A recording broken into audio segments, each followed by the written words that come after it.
We live in some of the best communities in Illinois. We care about our neighbors. We work hard to preserve our quality of life. But there's something we forget about in Elmhurst. A river runs through it, and it's up to us to protect it. Our storm drains flow to Salt Creek, and that means our harmful waste does too. So try using fewer chemicals on your lawn.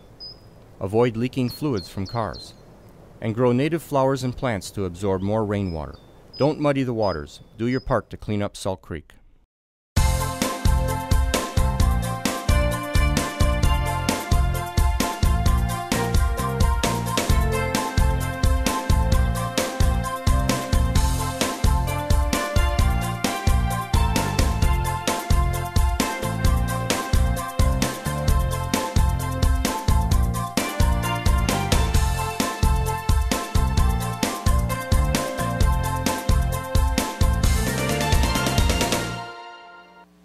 Good evening, everybody. Thank you for coming. I am Jennifer Rosenberg, President of the Elmhurst District 205 PTA Council, and on behalf of the Council, I want to welcome you to tonight's event, The Cost of Free Public Education Under the New Reality. It should be no surprise to anyone here that the state of Illinois is facing monumental fiscal challenges. For our schools, this means having to do more with less year after year. Elmhurst District 205 has weathered the storm thus far, and our students continue to thrive. However, impending legislation has the potential to significantly impact our ability to continue to deliver the high-quality education that the residents of Elmhurst value and respect and expect. Tonight, we are pleased to bring to you the latest information regarding some of the most important legislative issues that will impact education in Illinois. We are thrilled to present our panel of speakers who consist of legislative advocates, educators, Board of Education members, and politicians representing our interests in Springfield. Please join me in welcoming Jan Dorner from the Elmhurst chapter of the League of Women Voters,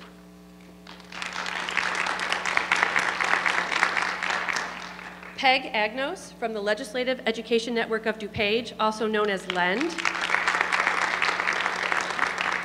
Karen Stufen and Chris Bloom from the Elmhurst Board of Education, Mr. Dave Pruneau, Elmhurst District 205 Superintendent, State Representative Patty Bellick,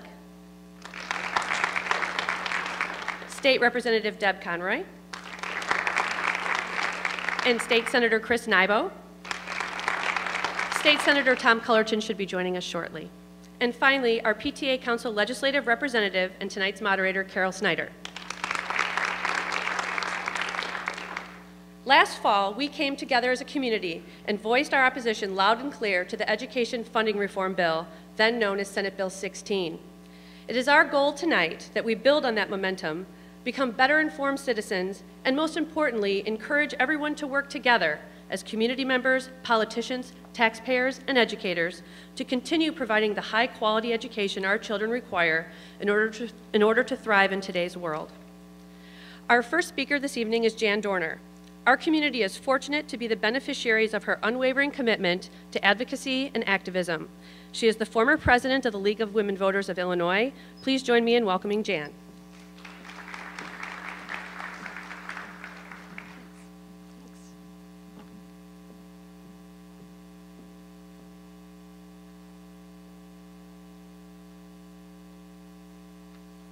Good evening. I'm Jan Dorner, and I'm here representing the League of Women Voters of Elmhurst. Prior to hearing about specific legislative issues, your PTA Council asked me to speak about the roles and responsibilities of the various people and organizations they have brought together here tonight. As Jennifer mentioned, we are legislative advocates, educators, Board of Education members, and politicians who inform you and represent your interests here at home and in Springfield. We are your friends, your neighbors, and your community members working together to make education better in Elmhurst and throughout the state. The District 205 Board of Education is comprised of 7 elected community members. They are elected in cycles with 3 or 4 seats open every 2 years. While they are elected into office, they are unpaid volunteers who have chosen to donate their time and talent in the service of our community. The Board of Education has authority to adopt and enforce all necessary policies for the management and governance of our public schools. However, they are bound by state law, regulations, and mandates that are created by the Illinois General Assembly.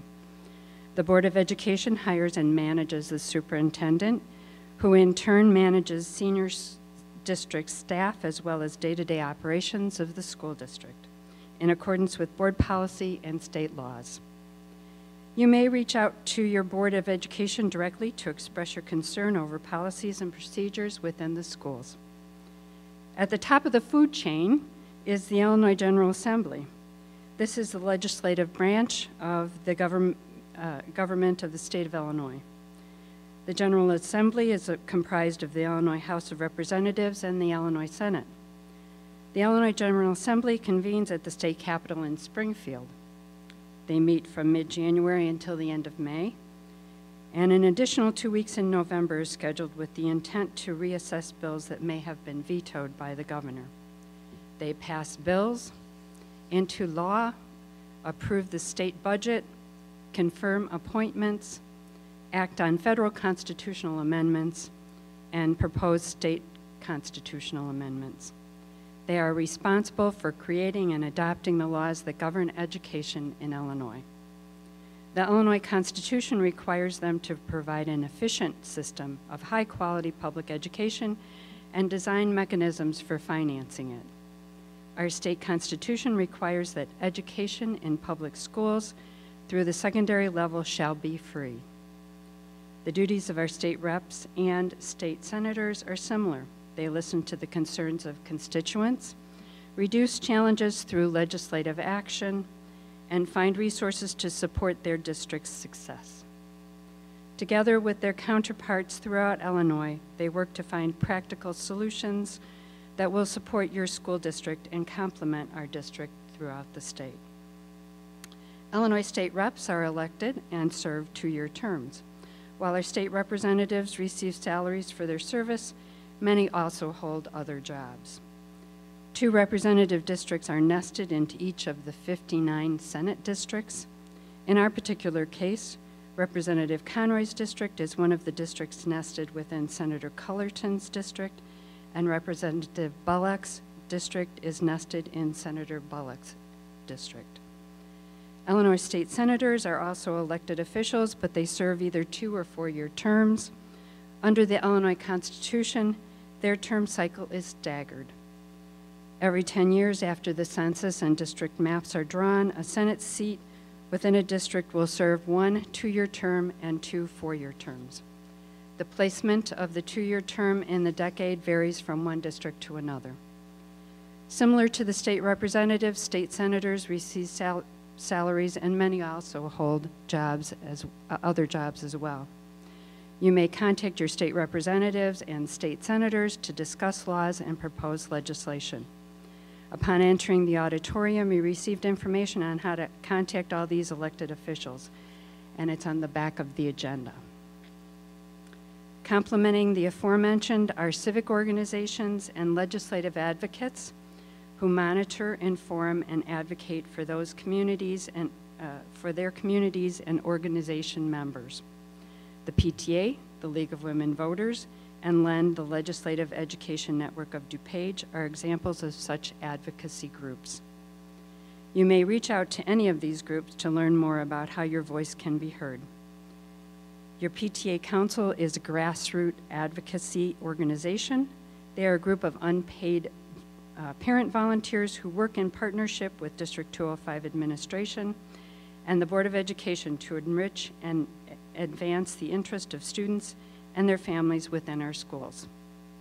Your PTA Council legislative chairperson brings relevant education legislation to the news to the community for the purpose of informing, and in the case of last year's Senate Bill 16, inciting the community to action.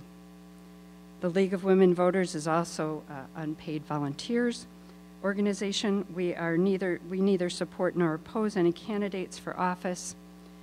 We educate the community, register voters, hold candidate forums, and take policy positions across all legislative domains after study.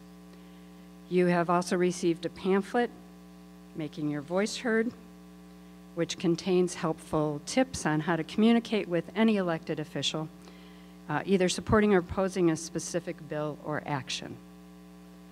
The Legislative Education Network of DuPage, known as LEND, is a member-driven grassroots organization representing DuPage County school districts. It was formed in 1980 to serve the needs of our districts on a local, statewide, and federal level. They monitor, analyze, and recommend legislative proposals related to education. LEND develops and maintains working relationships with the State Board of Education, legislators, school districts, and other organizations in order to advance beneficial education policy and legislation. I'll now turn the podium over to Peg Agnos, a tireless advocate and the executive director of LEND. She's here to talk about issues that impact our students and us as taxpayers. During the legislative session in Springfield, Peg advocates for the good of public education in DuPage County.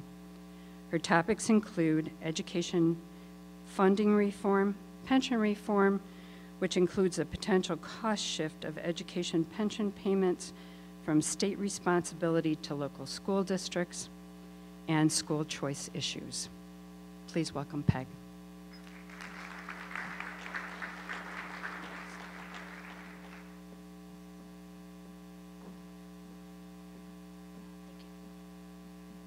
Thank you, Jan, and good evening.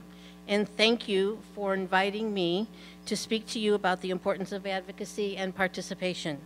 I'd also like to thank the Elmhurst PTA Council. Just a little aside, that's how I got started, so watch what you ask for, that's all I'm going to say. And to the Elmhurst Board of Education, to Dr. Pernot, and to my esteemed colleagues and friends from Springfield. It's really nice to be able to speak with you here up north as opposed to the hustle and bustle in Springfield. So Senator Nybo and Representative Belloc and Representative Conroy, it's really great to have you here this evening. Jan did a great job of telling you a little bit about LEND. We were established in 1980, and you might ask why this type of organization here in DuPage County. Jan touched on that. As you know, there are many statewide organizations and people that were a lot smarter than me and people very much like all of you. Community members, school board members, administrators recognize the need for our message to be carried down to Springfield on behalf of the districts in DuPage County. LEND is the only small lobbying organization that is that represents a county. So we're very proud of that, and I'm certainly proud to be the executive director. Our world is becoming far more complex. Today, more than ever, it is absolutely essential that each and every one of us is involved in this process. My job tonight is to share what is happening under the new reality, and new it is. Governor Rauner in the 99th General Assembly was sworn in this January. The State of the State and the governor's budget address has created a stir. The fiscal condition of the state is front and center. The Center for Tax and Budget Accountability has said that if we assume no tax policy changes and if spending on services for fiscal year 2016 is held constant, with a bit of an inflation enhancer, the state's accumulated deficit, which we already know we have in the general fund, would almost double. Right now it's estimated at $6.8 billion, but for fiscal year 16 it would increase to $12.7 billion. So what do? In Springfield, we introduced legislation. To date, there are more than 4,900 bills that have been introduced. Members of the General Assembly, you're going to be busy. Lobbyists and advocates like me, we're going to be busy too. I do want to say, though, out of those 4,000 bills, or 4,900 bills, something that's unique to the process, and quite frankly, I've seen grown over the years that I have participated, are the number of bills that we call shell bills. So if you happen to go onto the legislative website, you'll see lots of bills with just a simple title. Now those bills are active and alive until the committee deadline passes. And these could be potentially any proposal that is brought to our legislators on behalf of constituents or otherwise, and will find their way into the system. The difficulty there is we don't get to see them like we do now. With bills that have actual language in them, it's my job to review those and to bring to the attention to our elected officials the bills that we may support, the bills that we don't like, and in some instances, bring our own bills as well. Tonight, I'm going to focus on, as Jan mentioned, a little bit about the budget, funding reform, pension reform, and charter schools. Charter schools is going to be a bit broader, a little bit about vouchers and tax credits as well. The governor's budget offers us all a bit of hope in K-12. If you listen to any of the media outlets, you know that elementary education, K-12 education, was one of only 2 agencies that saw an increase at all. The governor has suggested a $300 million increase. The increase would be for general state aid. General state aid is the fund that is disseminated across the state, and it is the fund that reaches most of the districts across the state. In addition, early childhood education would receive an increase of $25 million. There's some problems for us in districts like Elmhurst and those that I represent. Most of our districts get very little in terms of general state aid. Very few of those dollars come back in that formula. However, mandated categoricals, which by virtue of their name, are mandated programs that districts are required to perform.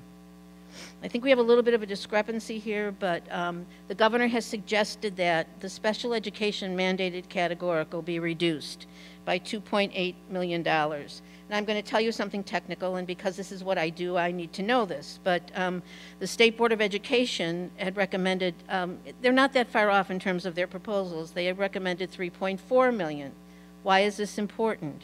Because we are mandated to provide certain services for our children, and we apply for what is called reimbursement. The federal government said if you don't maintain your effort at the level of the prior fiscal year, then we potentially could be in jeopardy of not only seeing less money from the state, but also in terms of our federal dollars as well. So this is obviously something that I'm going to watch. It's great to know that we are going to see an increase of $300 million, but it comes at an additional cost. There are several line items in the State Board of Education budget that are important to us in the county and important to you right here in Elmhurst. The advanced placement line item, the arts and foreign language line item, the regional safe schools item are just 3 of those that would be zeroed out in order to fund the general state aid increase.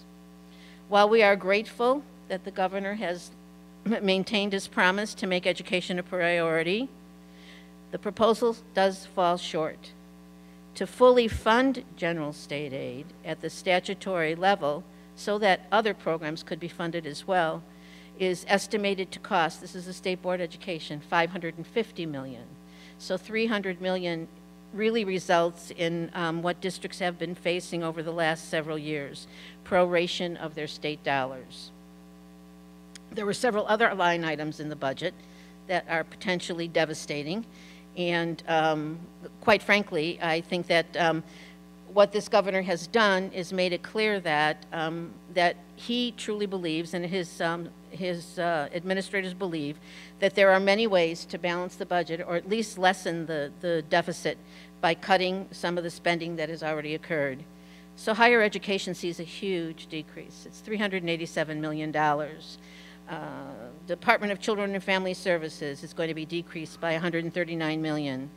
But what is important, again, to communities like ours, you have the, your municipal government in Elmhurst, the local government revenue sharing program will be cut in half. So what does this mean?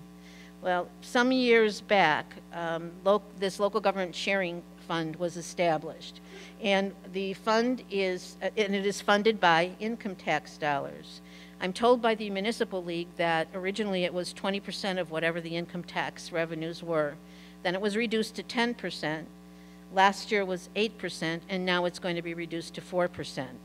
I think what is really telling is the day after the governor's address and his emphasis on this particular fund, the mayor of Chicago was one of the first to respond. So sometimes in Springfield, when it's going to impact the large city up north, Chicago, we tend to get a little bit more attention paid and perhaps understanding of what it will do to us here in the local communities. School funding. So what's going to happen in school funding? I don't know.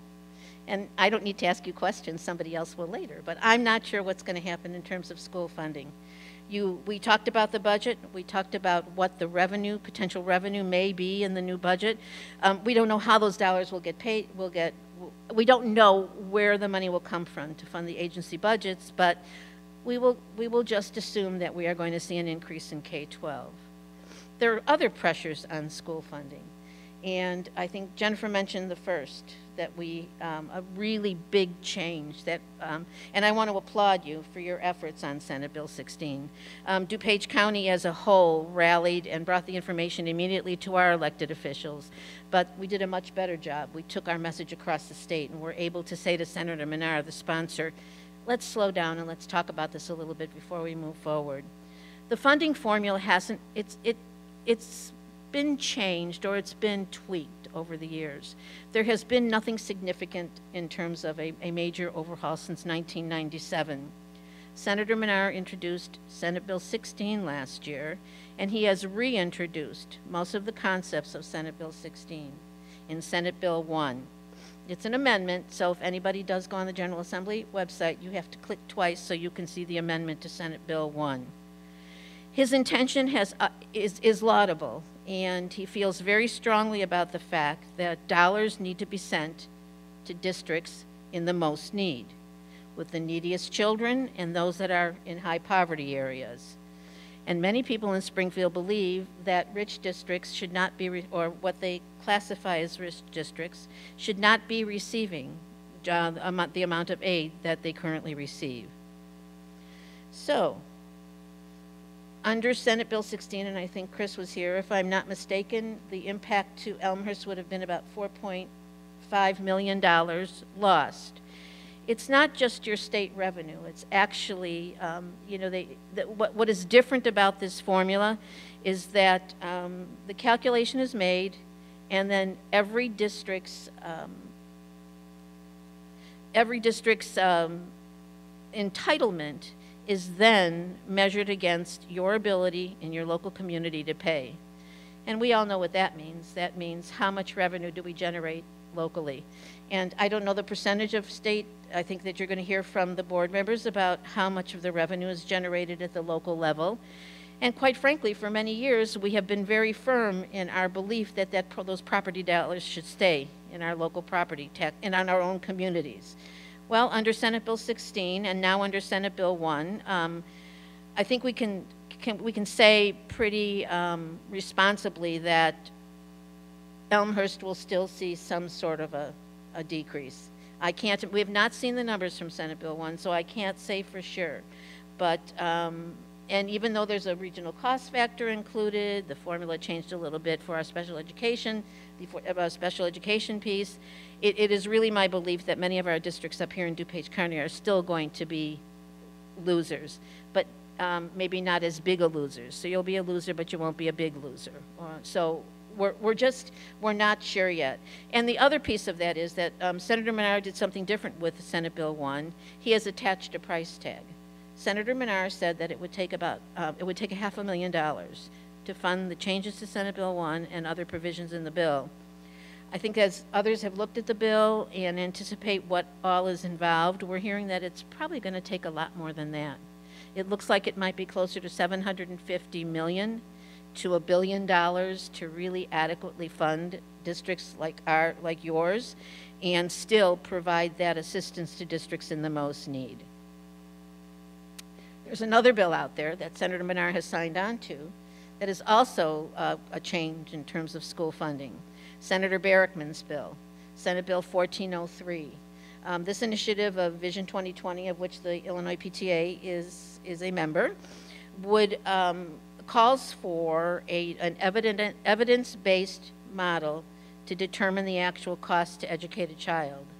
This was in Senator Menard's original bill, but because of the energy and time spent by advocates, by PTA, by school board members and administrators and the like, Senator Menard decided that that needed to be hastened a bit. So the Vision 2020 group has helped him along by actually introducing a piece of legislation.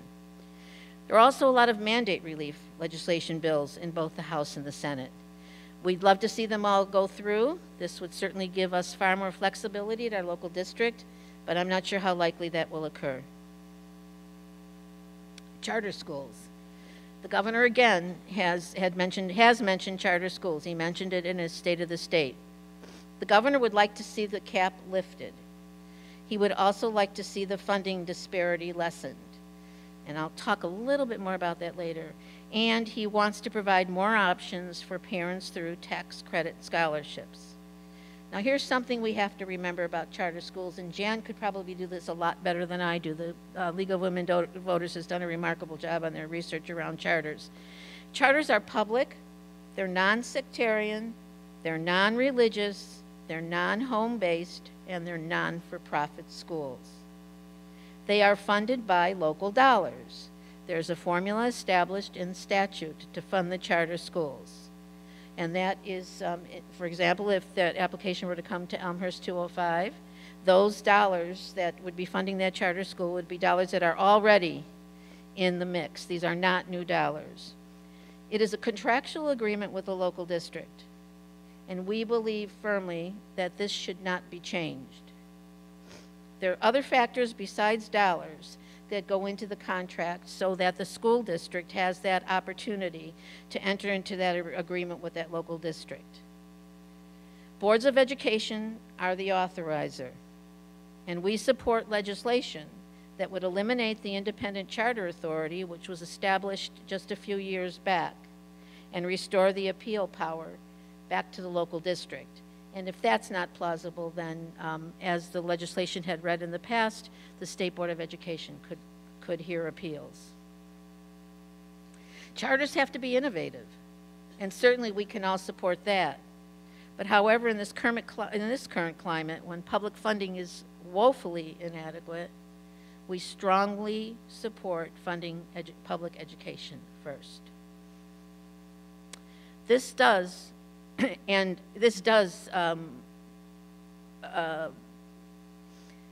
there's a huge impact on local school district budgets and property taxes when you're looking at the concepts of charter schools. In the state of Illinois, the cap is 45. We are not anywhere near the cap. Most of the charter schools are within the city of Chicago. I believe there are only 11 outside of the city of Chicago, and many of those outside of, well, you are a unit district, so many of those outside of the city of Chicago are in districts the size of yours, in K through 12 districts.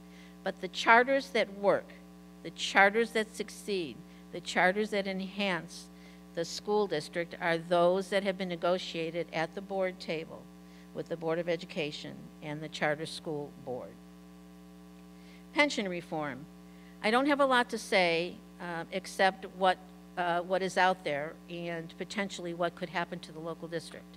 Senate Bill 1, not the funding bill, but Senate Bill 1 in 2013 was the pension reform bill. It passed the General Assembly, it was signed by the governor, and it's now in the hands of the Illinois Supreme Court. We're expecting a decision very soon. The courts will hear arguments on March 24th, and I would guess that you may even have a decision in the General Assembly before the end of session. Pension liability continues to grow. At present, 25 cents of every dollar spent by the state is dedicated to pensions. So given the fiscal condition of the state and the consideration of the enormous debt, we as local school districts are very concerned about the shift of the pension costs, the normal costs, to local school districts. We want to make it perfectly clear that there are two pieces to that pension payment that is made by the state. The normal cost is defined as what is needed to pay the annuitants in any given fiscal year. And for the most part, that's remained rather steady. The extraordinary cost is the debt service, and that is huge, absolutely huge. I think I heard someone say the other day that it's potentially $111 million in terms of pension debt to the state for the 5 systems. Governor Rauner has a new proposal out there. We've not seen it. We don't know any particulars. We've not seen a bill. But he proposes enrolling every state employee and teacher in the state's Tier 2 pension plan. So if you're a current employee, whatever you have in your account, it would freeze at this point, at this moment in time. And going forward, you would go into the Tier 2 plan that was passed in 1999, maybe? 2000. Oh, no, Tier 2? Was it really? Oh, wow. Yeah, and so I guess I'm a little behind in terms, time sure flies when you're having fun. There are a lot of questions about constitutionality, so it's perfectly clear to those of us who work on your behalf in Springfield that even if we were to see a bill, even if the legislation were to pass, even if, and the likelihood of the governor signing would be very strong, it will be challenged. Another problem we see with this piece on behalf of, in the governor's budget is that he's anticipating a $2.2 billion savings from this change to the pensions. That's great, and if we could depend on those funds. So we would just like to offer our caution as well, that you need to roll back a little bit on the $2.2 billion until we have it. I know this is a lot of information, and my job is to keep you all very well informed. So I'm going to pass it off to 2 of your school board members. I'm going to pass it to Karen and to Chris, who are going to talk to you about the impact of these kinds of proposals on the local district.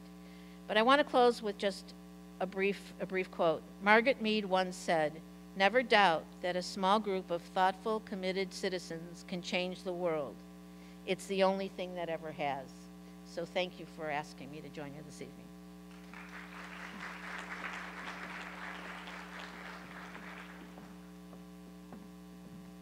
Good evening. I'm Karen Stufen. And I am the legislative representative for the Board of Education, working with the legislators as well as representing the district on the LEND, in the LEND organization. And I'm Chris Bloom. I'm the chairman of the Finance Committee and the Board of Education. And after listening to Peg, I'm wondering what I'm thinking. So we're going to tag team this presentation. Yeah, and I think the purpose of the presentation, if I get this right, is just to provide some context under which we're, with all of the uncertainty that's going around here, we're just trying to educate kids the best we can in Elmhurst. And so I think just a very quick overview, we'll try to skip across a lot of this just to give you some context at a very high level about how our budget works. The District 205 revenues, 90% are local. If you look at that versus the average, state average, it's 66%. As you can see, I think if you had Chicago Public Schools up there, it would be less than half. I think one other important point to make is that local revenue source is a stable revenue source. It is important when we're budgeting and we're planning that we have some idea of what our revenues are going to be. You're trying to make decisions, long-term decisions, in many cases involve hiring teachers, and you're trying to make those decisions based upon what you think revenue is going to be in the future. If you get to some states that have these variable or have their revenue tied more to a sales tax or an income tax, there's huge volatility to that. As the economy goes down, your revenues go down right at the time when you need more money to help the kids. And so that volatility makes life very difficult when you try to manage a budget. So that's one point I think we'd like to make is that one of the benefits of a property tax funded revenue source is the stability of that income stream. Yeah, and then we also wanted to point out that just so that you understand how the payments come in from the state. So the state actually pays the district in 4 equal payments. And traditionally it's been sporadic based on the economy. So so this particular year, we have budgeted for 3 payments, and we have been told that we will probably get 2. So just so that you understand that perspective as well. And I think the important thing too is in these budget numbers, that's what the state should pay us. Typically they pay us at least 1 less than they should, except in election years when we got 1 extra. But they have told us they will fall behind again this year now that the election's over. Sorry. One other point to make here too is what do we do with this? 77–80% of our revenues go towards expenditures which are labor related. As you can imagine, it's teachers, it's staff. And I wanted to point out too that we are in the bottom 2% of districts in the state as far as our spending administrative expenses as a percentage of our budget. So a lot of that revenue ends up in the classroom in our district.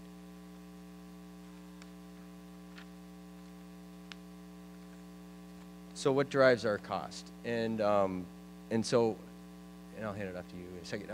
These are resource-intensive subgroups are growing in our district, and that's been a huge cost driver for us. And I think, yeah. So really, what we already know, and what we've heard from the state recently, is that 51% of our students across the state are in low income. That is also reflective of DuPage County. We've heard from many different community organizations as well as the League of Women Voters of that same impact that's happening here in DuPage County. And just so that you know that bigger picture, it's also impacting us in District 205. So on this slide, you can really understand, you can see our total enrollment, but you also see that the subgroup intensive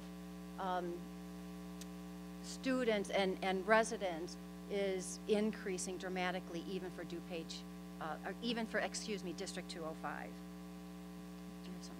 And I think that was borne out in, we hired a demographer that came in and did a new demographic study, and one of the key points they made was that population growth in the future will look much different than it has in the past, a much more diverse group with very different needs than we might have been used to in the past, so that's another issue that we face as a board. And the point is that we in District 205 continue to meet the needs of all of our students. And so in order to do that, we'll look at the next slide, where then you look at how do you accommodate that? It's through people, through our staff. And so this kind of gives you a sense of how in our budget, 77% of our budget is on staffing. And this is why, and gives you an indication that in the last 3 years, how our staffing has increased. So it's 2 components, right? One that you saw on the last slide is the demographics of and the needs of the students, as well as the mandates that or regulations from the state. So from those 2 perspectives, that's what grows our staff. And this gives you a sense of just kind of the mix of people. So for example, in 1975, as we came onto the board 4 years ago, we got a newsletter that they were hiring the very first non-teacher personnel, and it was a psychologist. Well, now we have many psychologists as well as a lot of other positions that we need to hire to accommodate all of our students. And I think one other point, I noticed that with my own children when I had to fill out dental forms and take that to the school, because rightly so, the state believes kids should have their teeth checked. But the schools are the implementation arm of that now, which creates time and effort for us. It creates staff needs for us. We didn't get $1 for it. Again, right thing to do, but you're creating another demand on us when that happens, and that's why mandates can be so difficult for us. I think the last piece too is, as we've gone out to hire these people, as our demographics have changed, it's becoming harder and harder to find staff with the certifications, with the endorsements that we need, and that's another struggle that we have. It is very hard to do that, and just kind of as a little bit of a sidebar, I know Illinois has one of the most restrictive rules around recognizing certifications from other states, which limits the pool of people we can pick from, and particularly when you get into an environment where there are only certain specialized needs that we have, having a broad employee pool is very important for us to be able to meet the needs of our kids. The other item that's important for you to understand is, as we look at the needs of the students, we look at there's more competencies that we're looking for in employing people, and that's what makes it a little bit more difficult as well, because they have to have a lot more qualifications. And I would be remiss without pointing out that in addition to employing a lot of great people to teach our kids, we own 1.5 million square feet of real estate, and it is old. Congratulations to Lincoln. They're going to be 100 years old this year. And we struggle a lot with maintenance costs. We spend about $1.5 million a year. In some cases, we're going to get to a point where the cost to maintain is more than the cost to replace. But again, that's locally funded, and going to the taxpayer and asking them to help replace a building in an environment that you just heard Peg talk about is nerve-wracking, and I think we as a school board would have a tough time doing it until you know how much of the bill, the pension bill, how much of the funding shift is going to impact our district. And so, you know, we continue to kind of band-aid what we have here, but delivering a 21st century education also involves a 21st century infrastructure, which we're struggling to keep up with. And I guess finally, if there's one point that we had to make over all of this, it's this slide. It's we as a school board have very limited options to address things that come to us from Springfield. On one hand, there's increasing revenue, which is collecting more property taxes. Again, 90% of our revenue is local.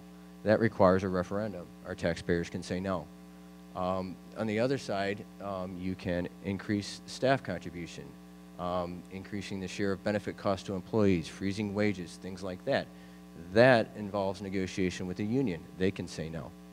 The one thing that we really do control is staffing levels for non-mandated programs, general education staffing, with with non-mandated. So whether it's class size by removing gen ed teachers, or whether it is getting rid of programs. And you saw this in the budget, as Peg, you said. I mean, there really isn't much you can do outside of the mandated, so you start losing foreign language, you start losing arts, you start losing things like that.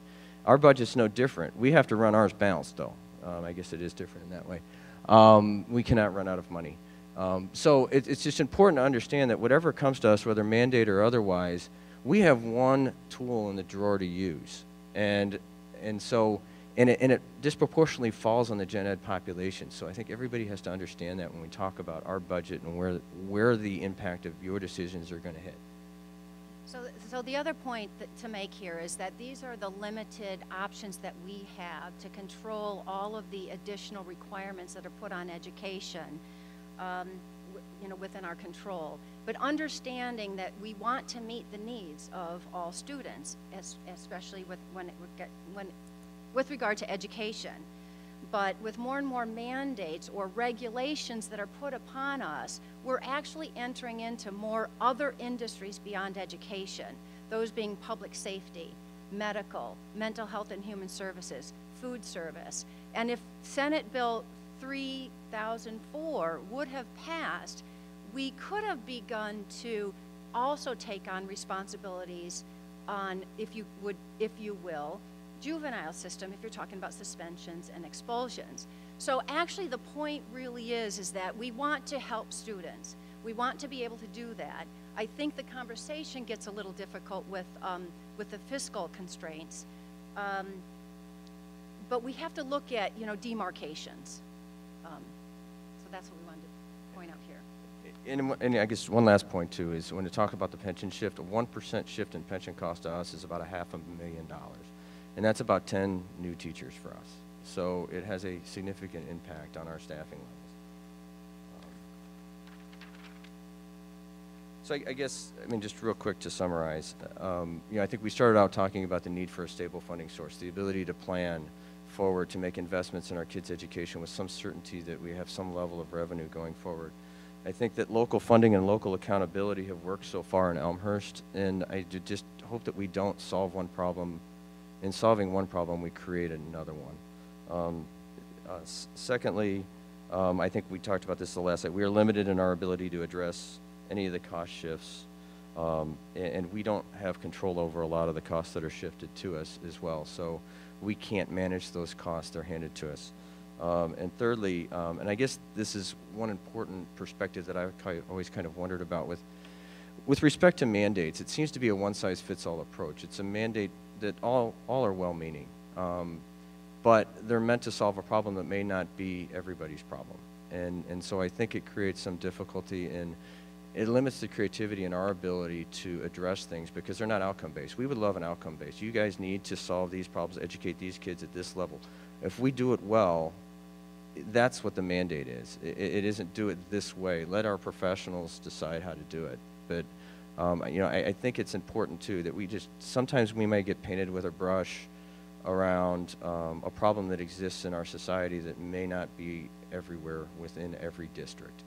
So maybe there's a way to fix that without giving everybody else the mandate. So. Okay, so that's our presentation. So I'm going to turn over the microphone to Carol.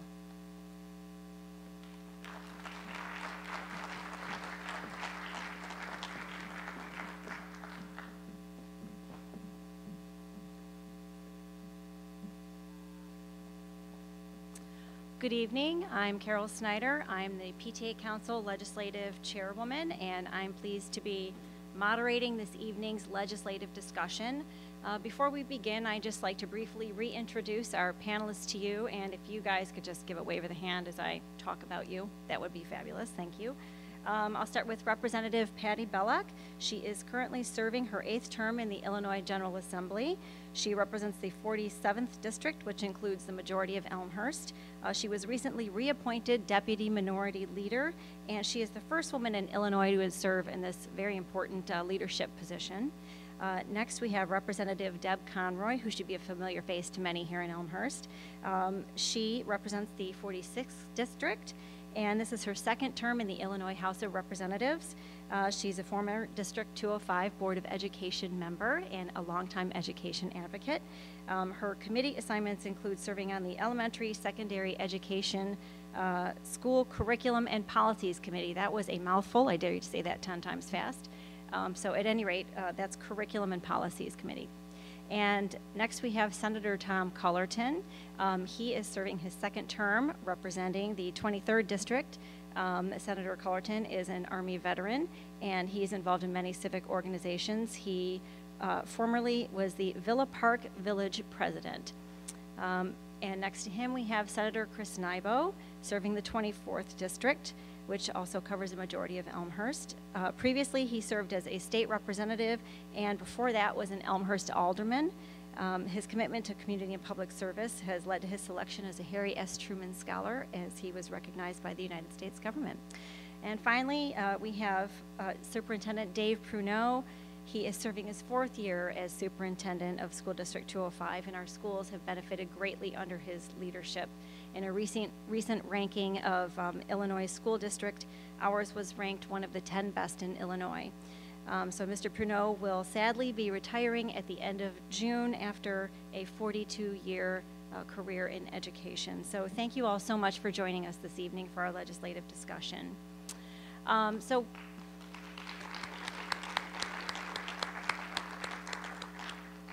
We've had the opportunity to hear some great informative presentations from the League of Women Voters, LEND, our Board of Education, and taking that information under consideration, we're going to turn to the legislative discussion. So I'll begin by asking our panelists to respond to questions centering around our 3 topics: the education funding reform, the pension cost shift, and charter schools. So if you panelists would like to grab your microphone and flip it on, that would be great. I'm going to call one of you out to begin a response, and then we'll just sort of move down the line. And Superintendent Pruneau, I'd like you to respond last, bringing in the perspective of the schools.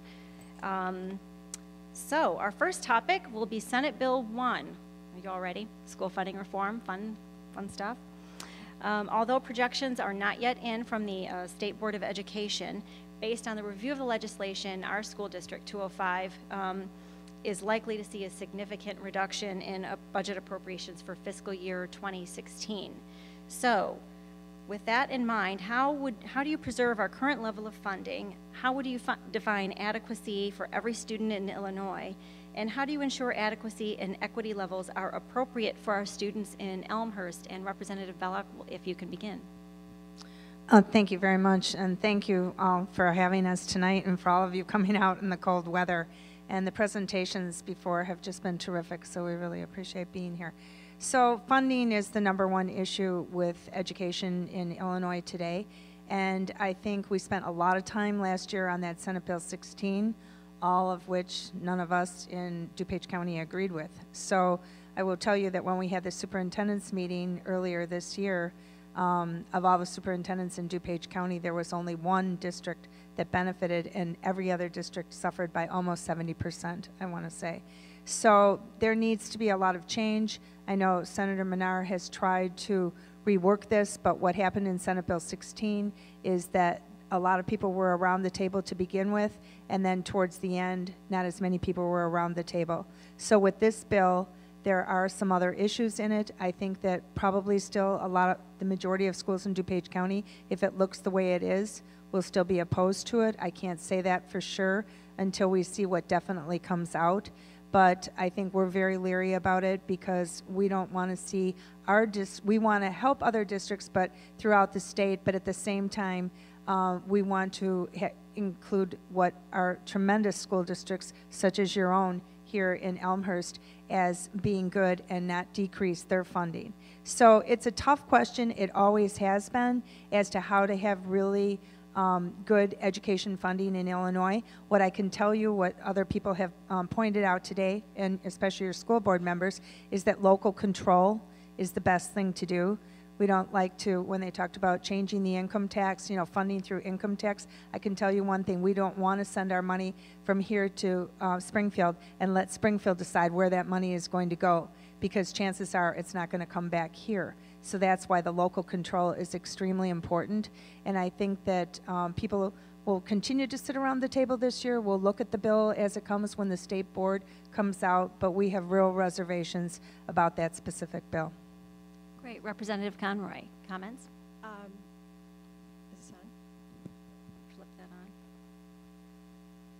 on. I agree with Representative Belloc on most of her points. One of the issues that I brought to Andy Menard was, I said, why are you trying to reallocate insufficient funds? Currently, we don't have the amount of money that we need. We're not funding education the way we should. And until we have that money to do it properly, I don't see why we should be discussing reallocating those funds.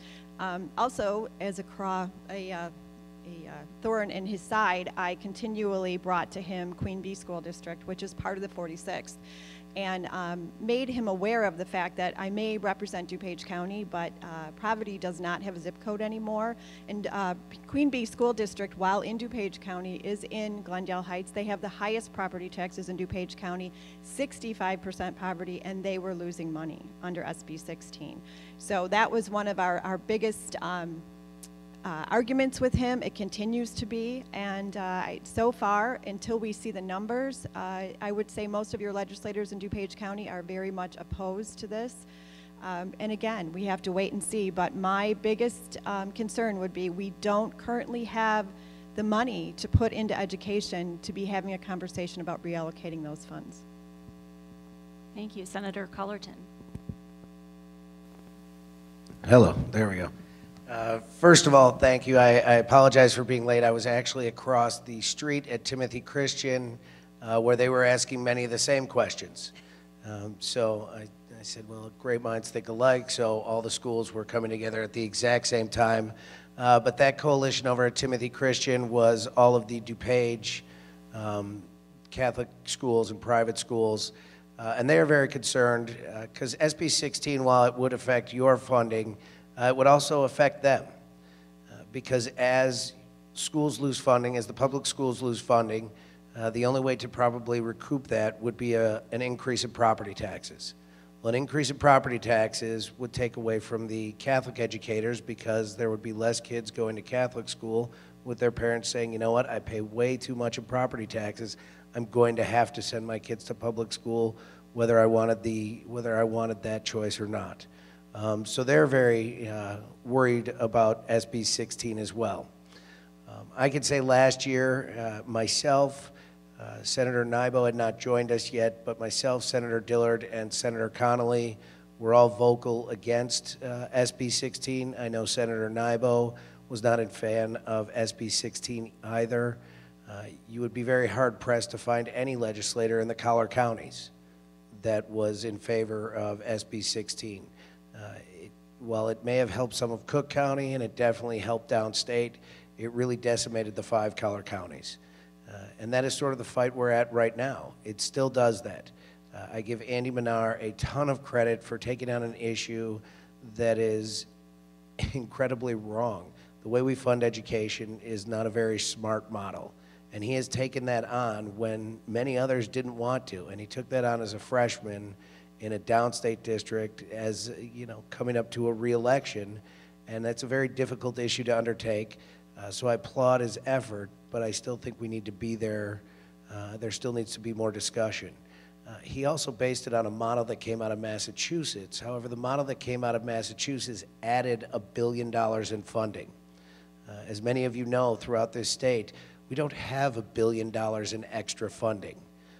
The new president of ISB, Reverend Meeks, has asked for an appropriation of upward of $900 million.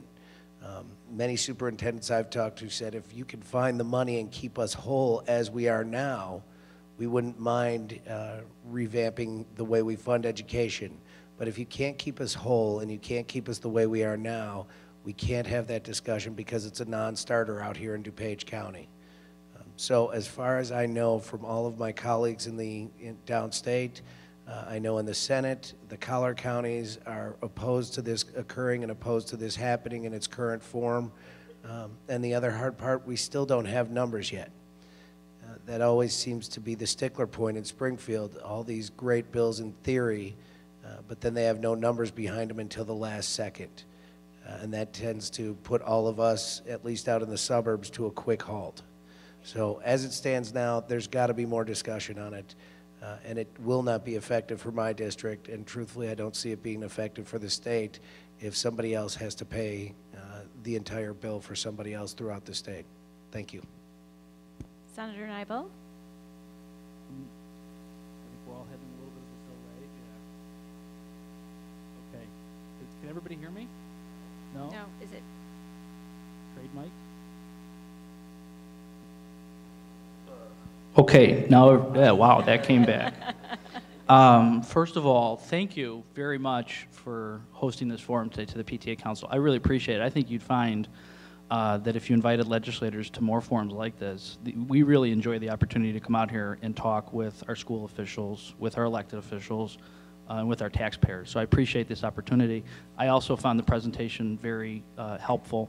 You know, as a new legislator, you have a lot of information that is being thrown at you, and these types of presentations are very helpful to put things in context and start understanding the issues. So first of all, I think you guys did such a fantastic job as a community, as a county, as a group of school districts, you know, all across the state, expressing their opposition to what was then SB 16.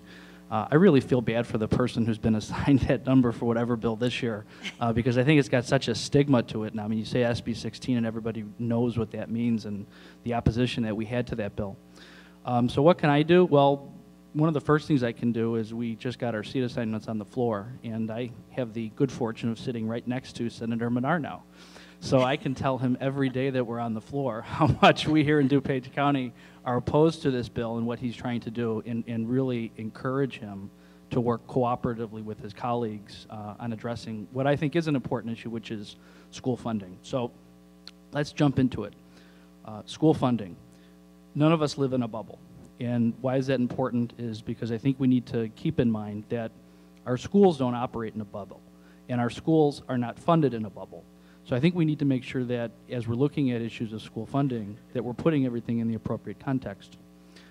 Peg Agnos just mentioned, I think, a very remarkable fact about this year's budget. Only 2 agencies under what Governor Rauner has proposed are not taking a cut from fiscal year 2015.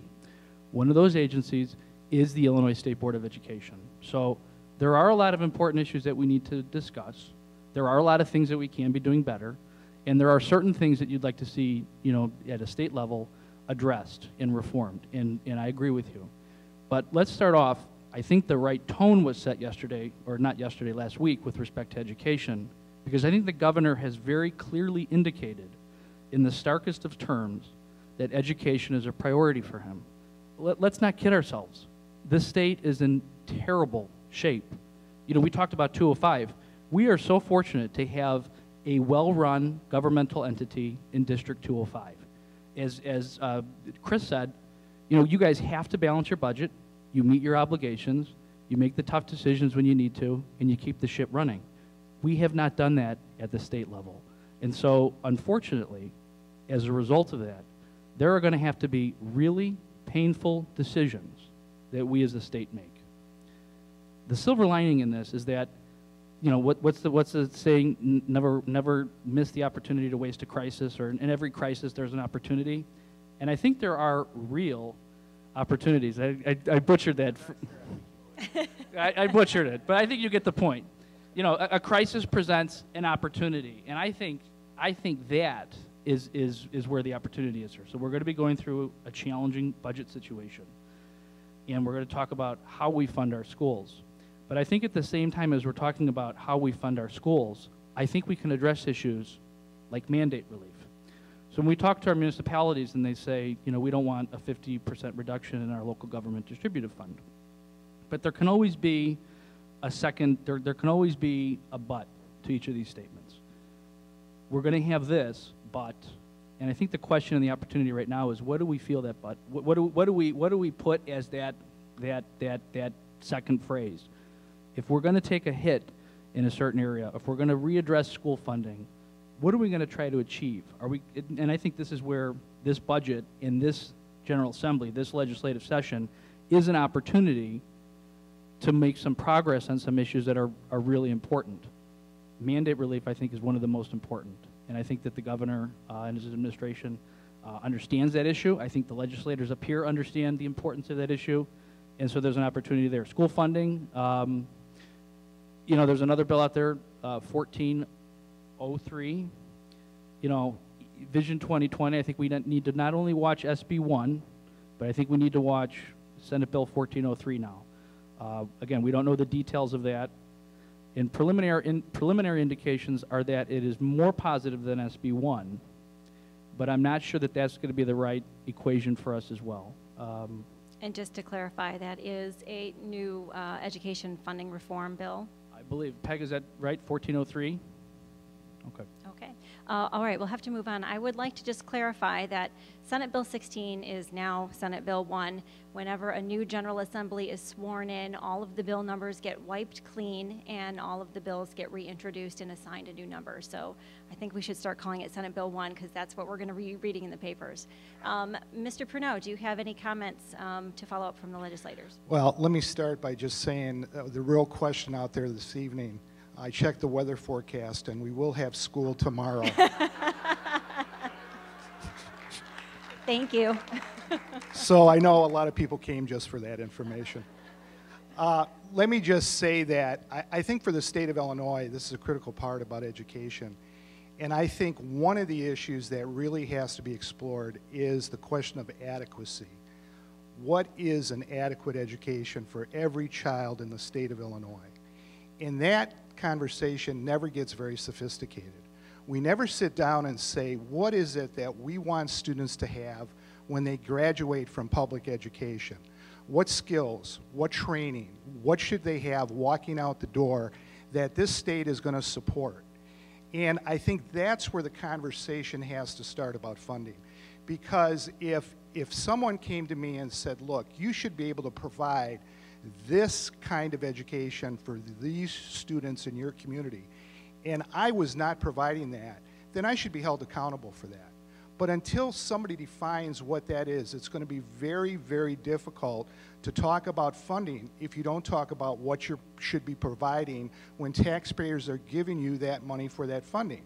And I think when you saw the Volmer list up there of all the mandates that have come forward and all of the things that public education does in 2015, I think, again, the citizens of Illinois have to discuss what is it we want our schools to accomplish and what is it that is beyond our control that should be somebody else's role to do that for our students and for our communities. And if it's decided that we are in the best position to provide those things, then fine. Then let's talk about what adequate funding looks like and hold me as the superintendent and my administrative staff accountable for that. So I'm hoping that at this crossroads in this discussion about funding, that becomes a forefront for all of us as citizens of Illinois to start talking about what we want for our students. What is it that we think our students should have when they leave here? And remember, they only get one shot. They're only through public education one time. So we have to make sure we get this right, because the students that are here today, they're depending on us to make sure we get it right for their futures. And so that's what I hope the discussion is moving forward. Great, thank you for those responses. We'll move on to another question that Senator Nybo touched upon, mandate relief. So some have proposed relief from state mandates as a way to ease additional financial burden that many schools will shoulder if state funding is lost under Senate Bill 1. So would you propose mandate relief? And what about providing funding for current and new mandates going forward? What measures do you support? Representative Conroy, please.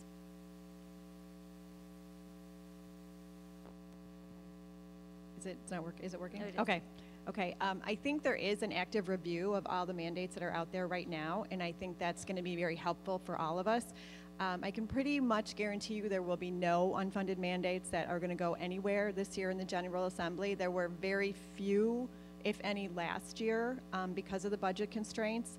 Actually, I'm in the process of trying to get civics back into our schools, and very well aware of the fact that we don't have the money for it. And I'm fortunate that we had a task force this past year that was headed up by Dr. Healy from the McCormick Foundation, who I consider to be our utmost expert on the field in the state, and maybe even more so. They've come up with a fabulous program that I think is important to all of our schools, and because we are aware of that, the bill that I'm presenting, or the bill that I'm filing currently, is recommended state standards. And in the meantime, we are hoping to find public-private partnership money to pay for the teacher cost of this. So I think you're going to see, when we have really important issues coming forward, I think you're going to see a little bit more public-private partnerships going on in terms of things like this. I mean, obviously you could debate the difference between having your child go to the dentist and your child learning civics. I mean, they're very different things, but right now, because of the financial situation we're in, we are obviously not going to pursue that avenue. So I think we're very well aware of those restraints, but at the same time, we're starting to think a little bit more creatively in terms of what we can do to really, really bring the best possible education to our kids, and I think civics is a great example of that right now. Great, thank you. Senator Cullerton. All right. Seem to be on like a 1 or 2 second delay. Can you hear me?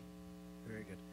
I would have to agree with Representative Conroy on mandate relief. Part of Senator Menard's newest bill, Senate Bill 1, is he is putting together a grouping of all the mandates throughout the state, all the mandates that have hit every district and have hit us statewide.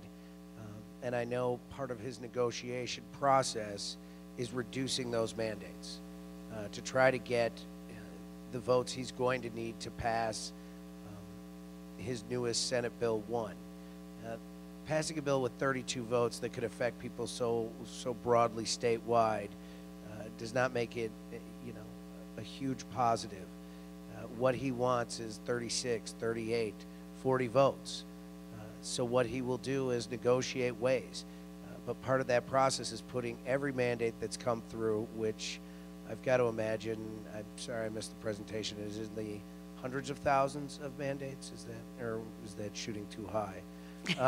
But it feels that way? All right, it feels that way. But many of those mandates can be repealed, can be pulled back, can be looked at as ways to possibly share costs with other districts instead of it being each district is required to do an individual assessment, or each district is required to have an individual staff member. Is there opportunities for districts to share? Is it a necessity that every school goes through it? Senator Nybo touched on it earlier as well. Does one thing work in one side of the state as well as the other side of the state? So I think you'll see from Senator Menard more things come out of his negotiation on this Senate Bill 1. Coming from being the president of a town, mandates used to kill us in local government as well. Mandates used to absolutely destroy us in our budget, because you plan for your budget and then Springfield comes up with the greatest idea ever on how to clip the trees or how to do certain things in a certain way, and then it's just more administrative headaches that you have to go through. And it wasn't a real cost as far as it's going to cost me $1 million out of my budget, but if it's going to take 25, 30 hours of staff time at, you know, $18 an hour, then add healthcare and benefits, now you're costing me another $1,500 a week. Over 52 weeks, that's a large nut to have to carry. So I think you will see mandate reform as part of the Senate Bill 1, just because of the due fact that Andy wants to pass this bill, needs to pass this bill, and would like to see it happen, and would like to see it with the most votes possible.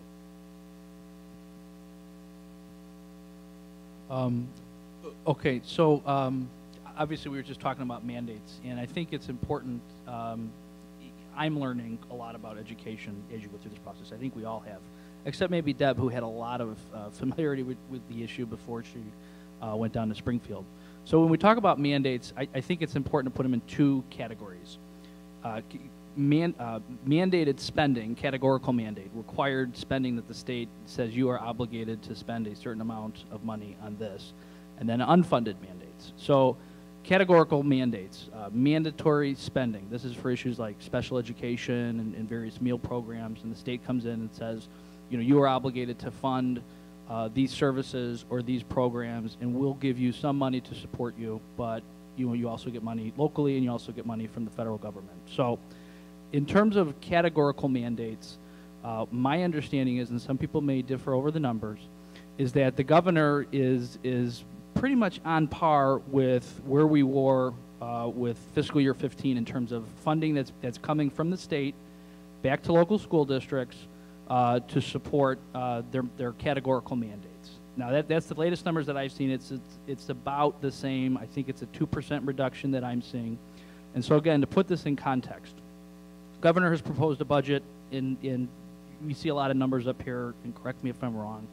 $2.2 billion of purported savings comes from a pension component, but there are about $4.5 billion of actual cuts that are proposed in this budget. I'm looking at Patty because she knows these numbers. I think it's $4.5 billion of actual cuts that are being proposed to all the various state agencies and all the different ways in which the state spends money. So we've talked about general state aid, which is going up $300 million. And then when we talk about mandates, it's a 2% reduction. So it's not ideal, but I think the governor's commitment to supporting in this budget, the commitment to categorical mandates is on par with where it was last year.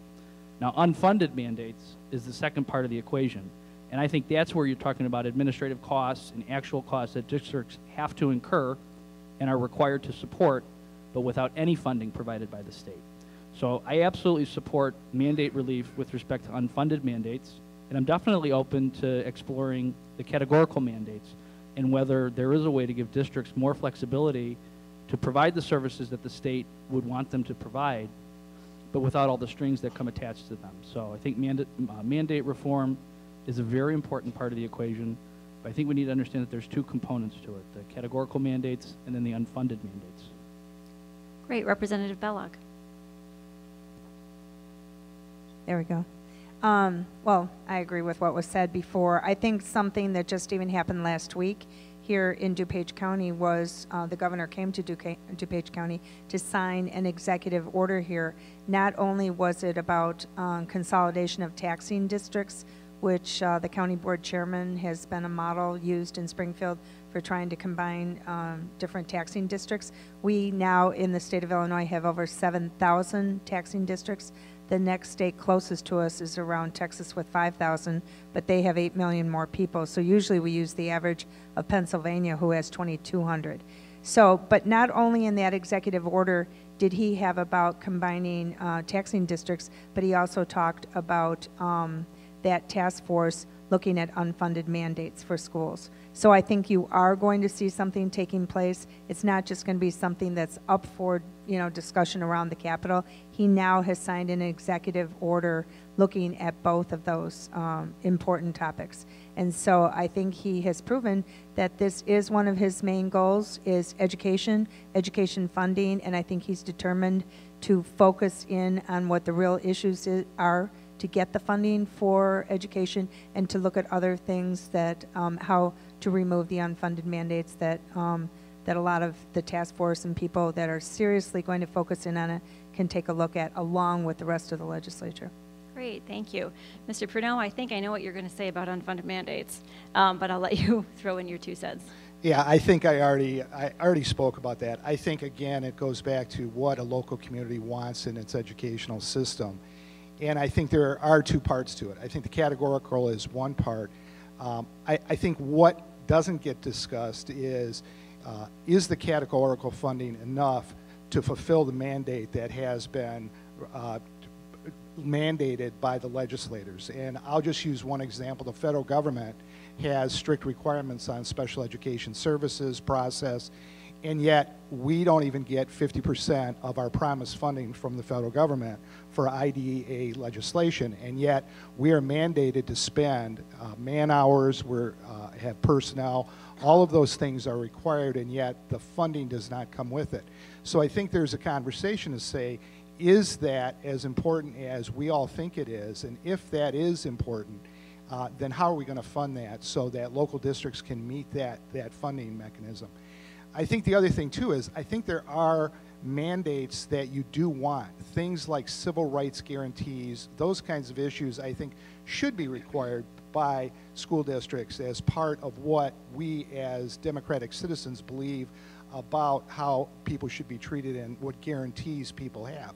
But then beyond that, there's a whole nother set of categories that are good things, and they are valued things that we want to do, but there's never discussion, does the school require that? And I'll use one example. This year, we're required to teach all of our high school students CPI. And part of that is, when you think about it, good thing. Kids should know how to do pulmonary resuscitation. CPR is a good thing. Yet, at the same time, think about what we have to do. We have to buy CPR dummies. We have to have staff trained to do that. We have over 600 students in one class alone that we have to go through training on, and we're taking instructional time out of the day.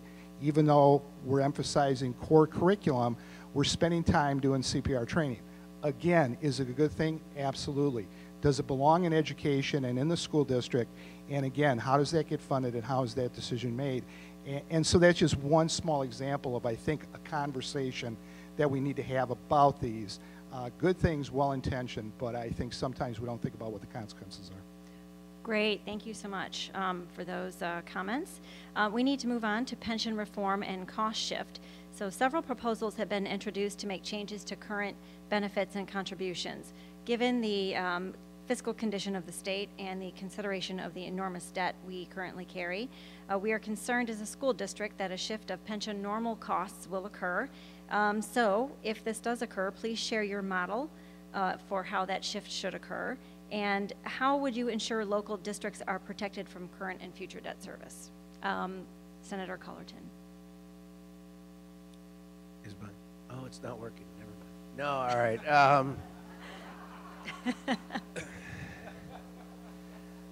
All right. Well, first we have a pension law that is sitting in front of the Supreme Court. That law has already been thrown out by an appellate court. Most people are going to assume that it's unconstitutional and that it will not achieve the savings that were anticipated, nor will it be legal, which leads us back to literally square one. There was a bill last year, Senate Bill 2404, that got 41 votes coming out of the Senate, that had an agreement from all the parties involved to not go to court over the bill, increased payments from participants, reduction in COLAs. It had a whole slew of opportunities, but it never got called in the House, so it essentially died on January 13th at the end of the 98th General Assembly. Our newest governor, Governor Rauner, has proposed a opportunity to take all pension employees right now in the Tier 1 pension and shift them into a Tier 2 pension, which says he would save us about $25 million in unfunded. I don't know what that would have or look like until we get the Supreme Court decision back. So as far as pension reform goes, or as far as pensions, how they're going to be dealt with, I think on March 14th or March 15th, when the case will be coming out of the Supreme Court, is when we'll all have a much greater idea. As far as the cost shift goes, many people have talked about it. I know the speaker has brought it up before, that he would like to see it move that way. My thought on the cost shift is you cannot shift the cost of the pensions until you make the liability whole. Until it's actually, the pensions are funded and you're sending the pension now as a new cost, and it's something that can be part of the budget going forward, as opposed to taking on that responsibility and taking up the loss from years and years of underfunding and years of not making the pension payments. And it can't even be a starter until you start funding that. If you don't do that, you're putting every school district in this state, no matter what happens with SB 1, no matter how much funding is shoved into education, if you shift the entire burden onto school districts, you will be crushing school districts throughout this state. DuPage may be lucky enough that we could bear some of the brunt of it, but you'd be talking about down in southern Illinois, the south suburbs, Kane County, Will County, you would see their schools go through catastrophic closures. You would see programs cut throughout if they had to take these over. So I would like to see if it comes up as a topic again, it has to come up with the fact that the bill gets paid on the initial end, and then also that it's a longer-term phase-in for school boards and for local taxing bodies and for everybody else to adjust to it. Great, thank you, Senator Nybel. I do agree with Senator Cullerton that it, as bad of an impact as cost shift would have on District 205, it would be absolutely devastating to downstate school districts. A couple things to comment on the issue of pension reform. So just about every meeting that I've had between now, legislative-related meeting between now and last Wednesday when the budget was announced, has been some group or some advocate trying to talk to me about why a particular line item should not be part of those cuts. So Senate Bill 1 has been passed, and this budget is premised on the savings from Senate Bill 1, along with an additional $2.2 billion of savings that the governor thinks can be achieved in additional pension reform measures. So if pension reform that was passed last year is struck down, and we can't achieve an additional $2.2 billion of pension savings on a going forward basis, just imagine how much more devastating the cuts will have to get in order to get us at the point where we get back to structurally balanced budgets in the state of Illinois. So it's a long way of saying, I guess I'm Mr. Doom and Gloom tonight. If you think things are bad now with the way that the budget proposals have come out and the cuts that are being proposed, imagine how much worse they're going to be if the Supreme Court does decide that Senate Bill 1, the pension reform bill that was enacted into law, is unconstitutional, and that we can't identify an additional $2.2 billion in savings, on a going forward basis. All that's a long way of saying is pension reform is one of the most critically, if not the most critically important issues facing our state. And on a going forward basis and a looking backwards basis, we've got to have savings that at least get us in the ballpark of what we're hoping we're going to get through a combination of Senate Bill 1 and what the governor has proposed for a going forward basis starting this fiscal year. Cost shift. I absolutely oppose cost shift. I think we're hanging on to a slim victory right now that education funding is going up slightly in terms of general state aid. I'm not sure how many of those dollars will actually be coming back to schools in DuPage County, but we're holding steady. If we start doing things that chip away at that, such as imposing either additional mandates or additional costs on school districts, I think that takes us in the opposite direction. So do I have a plan for cost shift? No. And I'm pretty sure that I haven't heard of all the things that he's proposed so far. I don't believe that the governor has proposed a cost shift proposal either. And I'm turning to my panelists up here.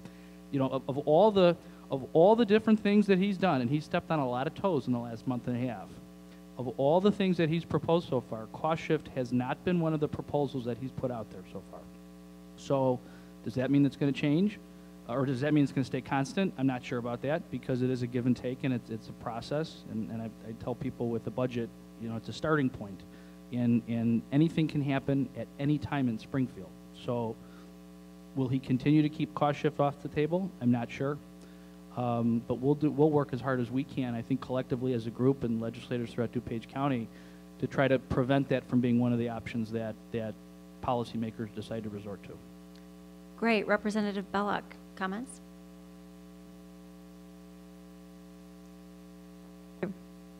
I just want to throw in something else just for a frame of reference for everybody regarding the budget of the state of Illinois, because I'm the budgeteer for our caucus, and that's why, you know, this week has been unbelievable. But when you take the general revenue funds of the state of Illinois, now those have been brought back down because of the rollback of the income tax. So you have around $32 billion of general revenue funds. To give you an idea of just three major things that you have to pay as if it was just your own budget that you have to pay right out the door is Medicaid funding is now up to close to $17 billion for the state of Illinois. We now have over 3.2 million people on Medicaid. It's 1 out of every 3 children in Illinois is now on Medicaid. You have to pay your education, which is large. That's about $7 billion. And then the pension payment, that's why I bring it up right now in this segment. The pension payment is around $7 billion. So figure 17 billion, 7 billion, and 7 billion. That takes you up to almost what the general revenue fund is now, and that is no other expenses that you need to run everything else in the state of Illinois. Corrections, juvenile, any roads, anything. That is why pension reform and Medicaid reform are the 2 major things in the budget of the state of Illinois in order to get our state back on track. So that's why pensions are so important. And with the governor bringing up this second pension bill, we don't know what will happen with the first, as everybody would say. The second, now just in our budget, he just gave the budget address last week for 2016, but since he got in office, he found out that we are behind $1.6 billion in this 15 budget. So think of your budgets right now. He has to make up $1.6 billion by this summer in this budget, and still looking at the deficit for next year, including another $6 billion of unpaid bills. That's what we are facing right now in the state of Illinois. I just put that out there to give you the frame of reference as to how important the pensions are, and whatever happens with the Supreme Court, his next budget for 2016 is based on his new suggestion on pension reform, which is a savings of $2.2 billion. On the radio yesterday, I heard, you know, there were several people commenting on this on one of the programs, and he said, that will be unconstitutional. Well, if Senate Bill 1, which was Senate Bill 1 from 2011, if that's found unconstitutional and this new pension reform suggestion would be unconstitutional, that puts us back to, as Chris said, more cuts in the budget. Because I will tell you one thing, this governor is determined that he is not going to use any budget gimmicks. He is going to base a balanced budget on real numbers. And that is the only way we will get our state back on track, is to get a balanced budget and to start bringing businesses back into Illinois. And we have to have honest budget tactics. Great. Actually, I would like to make a comment here. I've heard some have said that the $2.2 billion that he has included in his budget proposal may not be entirely honest, because it is essentially counting your chickens before they hatch. So he's counting on the savings from a pension reform. So can you speak to that? I will speak to that. I was in the governor's, with the governor's people when they brought out the budget reforms. And I will say at least they used outside consultants, Deloitte, and that is where they came up with the 2.2. They assured them that there would be over 3-point-something billion in savings. So they are taking that 2.2 billion as a conservative estimate based on consultants from Deloitte and other groups. Whether that be accurate or not, I don't know. The bottom line is, even if the savings are there, the problem is, will it be constitutional? Thank you. Representative Conroy. Okay, is it working? Okay, I think what you were asking is because that 2.5 or 3 billion would also be tested by the Constitution, we can't really count that as savings in the near future, in the immediate future. I think that's out there as well. Again, as everyone else has said, we're waiting on the Supreme Court. I think most of us would tell you we're not constitutional scholars, but it does look like the retirees piece of this plan will probably not be constitutional. There are parts of it that may be judged constitutional. It was written that way so that some of it may pass and others of it won't. And we'll be right back at the same place we were before. I think we have a responsibility to try to save as much as possible. And again, we're kind of at the mercy of the Supreme Court right now.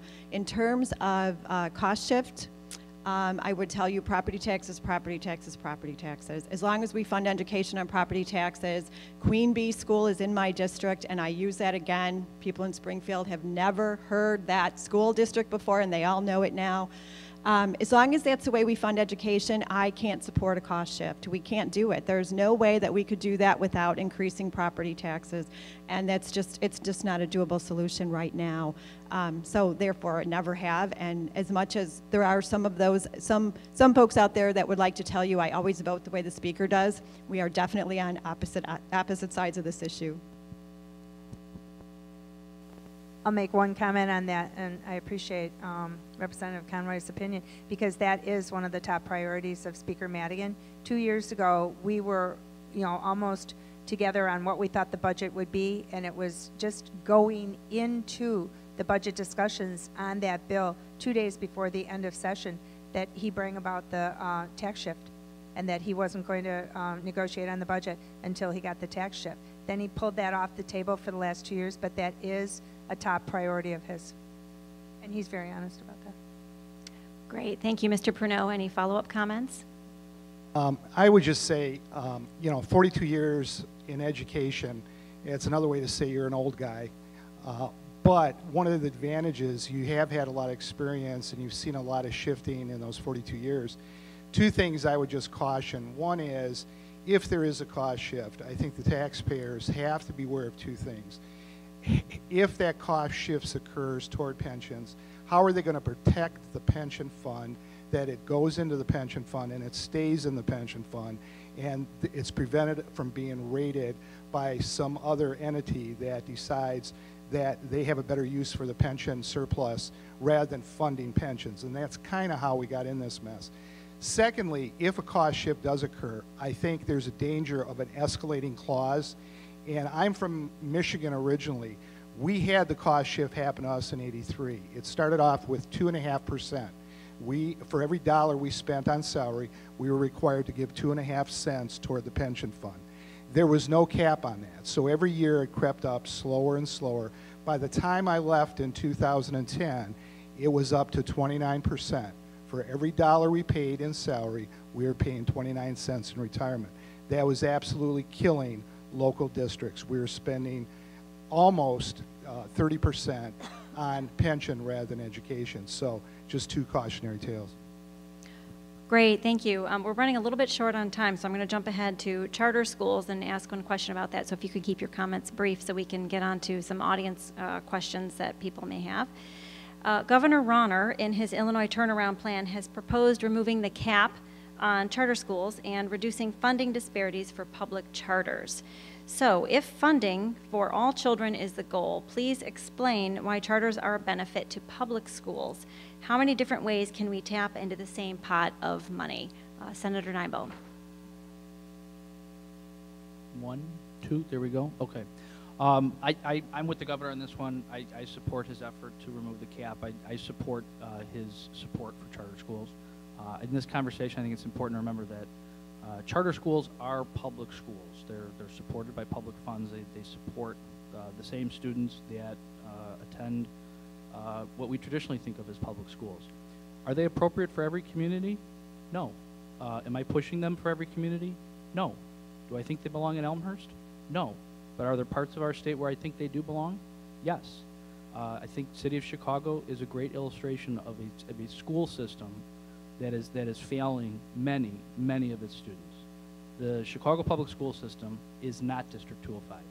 Again, this is a district that is performing well. You guys have great leaders, you have great teachers, you have great administrators, you have great elected officials, you have great parents, and you have great students. Not every district is in the same boat as District 205. So I think that charter schools can be a tool, and has been proven to be a tool that can help students when the school districts are failing them. That's certainly not the case here in District 205, and we should be really fortunate about that and happy about that. But there are kids that are not getting the education that they deserve. And if there's a tool out there that can help them get that education, and I think charters are one tool that can, then I think we should be open to exploring them and supporting them. Great, thank you, Representative Belloc. Thank you very much. And I agree with Senator Nybo. I support charter schools, but my point in supporting charter schools is that it is competition mostly in inner city areas, especially in the city of Chicago. When you hear the statistics of half the kids do not graduate from high schools, you can't believe that that's actually happening in the state of Illinois. So there is competition there. They should definitely be under local control, under local school boards. And that is the reason I would say, I don't even know if there's one in DuPage County. Maybe if there's one, I don't think so. But my support of them was to create competition within low-income areas where children are failing, not because of their own, accord, but because the schools are failing them, and there needs to be something done for that, and that's why I support charter schools. Representative Conroy. Okay, is it working? Okay, different answer here. Guess what? Charter schools are trying to get into DuPage County right now. There are 9 schools that a specific charter school is courting right now. 7 of them are in 46th district. I don't support taking off the cap of charter schools right now because I think right now we are stretched thin enough with the public school system that we have, and we need those funds. Do I support charter schools? I will support a charter school if my community and my school board support it. I don't support charter schools coming in and secretly kind of taking over. I have a problem with that. Having a very difficult time trying to find out what's going on with this charter school effort right now. I've talked to PEG about it. I've talked to IFT, I've talked to IEA, and I've talked to STAND, which are pretty much all of your different school, represents your kids throughout the entire state of Illinois. No one is able to really find out what's going on. We need more transparency in terms of these charter schools. So currently, while I support charter schools, if the community and the school board support it, so I believe it needs to be looked at in each individual area. It's easy to say they're in the state of Illinois, they're downstate, they're working well. Guess what, folks? They're here. So we need to be educated about it, and we can't just say, sure, take the cap off, let them be wherever they want to be. We need to be more informed about them, and right now we're working very hard in the 46th district to figure out what exactly is going on. Not saying it's not going to happen. I'm saying that we need to be more informed. The school boards need to be able to make those decisions, and the community needs to know what's going on. Great, thank you. Senator Cullerton, and if we could keep comments brief, I'd like to have the opportunity to get to the audience before our evening time runs out this evening. Well, first, thank you for saying I should be brief. Second, I don't really want to follow Deb. I have to say that was pretty passionate, and I would agree. I would agree with her on the facts. Also, my thought is on charter schools, you're getting public money, and a private company's running it with public dollars, and that private company doesn't necessarily have to take special education. They don't necessarily have to take and face all the mandates that public schools would have. Until you start seeing them have to suffer the exact same consequences that our local schools have suffered through, why would you give that better opportunity to a private company with public dollars? So that is where I stand at this point, and I'm going through the same thing. I represent, Deb's district is half of my Senate district, and I've heard the exact same rumblings from IFT, from IEA, that the charter schools are coming to DuPage County, and they do want public dollars, and they do want to have a better selection process for the kids that they choose. Mr. Purnell, comments? Just real briefly, I have no problem with a level playing field. We can compete with any public or private school district in the state of Illinois and across the country. But I want to make sure the same regulations, the same rules apply to all of those entities if they're receiving public funds. And in my experience, charter schools don't have those requirements, and they're allowed to cut corners. They're allowed to not have those mandates, and I think that's an unfair practice for public school. Level playing field, bring them on. Great, thank you. All right, I'd like to now move on to the question and answer session. I do have 2 pre-submitted questions, but actually I'd like to go into the audience first, and I will get to these once we've exhausted your questions. So, yeah, Jen and Christine, if you could grab the microphones, please, that would be great. All right. So in turning to the audience, out of consideration for time constraints and others, we kindly ask that you state your question succinctly, identify to whom you are directing your question, and please keep any outside commentary at bay. As a reminder for Board of Education members in attendance, the Open Meetings Act prohibits you from asking questions of and engaging in discussion with each other. However, you may direct questions to any of our other panelists or presenters, and audience members may ask any of the presenting Board of Education members a question also if they so choose. So do we have any questions? Good evening. We've recently heard that the majority of our funding, over 90%, comes from property taxes, and I believe our governor has just supported freezing property taxes. In light of something like SB 1 potentially going through, wouldn't that significantly potentially hurt us? And in light of that, and in light of the fact that the bulk of property taxes would stay here, why would the legislation support something like that? And perhaps, Mr. Nybo, you'd like to answer that. I'm a glutton for punishment. I saw that. Well, hey, I mean, wait, part of our job is to take the hard questions. And I was telling Carol, or I was talking with someone earlier tonight, I mean, I like the question and answer format, and I like taking the hard questions. People may not always like the answers that I give, but I think it's a healthy part of the process. So when you say hurt us, you can look at that 2 ways. Will that hurt school districts? Yes. Will that help a lot of people in this room and people who live in Elmhurst and pay taxes to District 205? Will it hurt them? No, it'll help them. So, you know, will it impact school districts?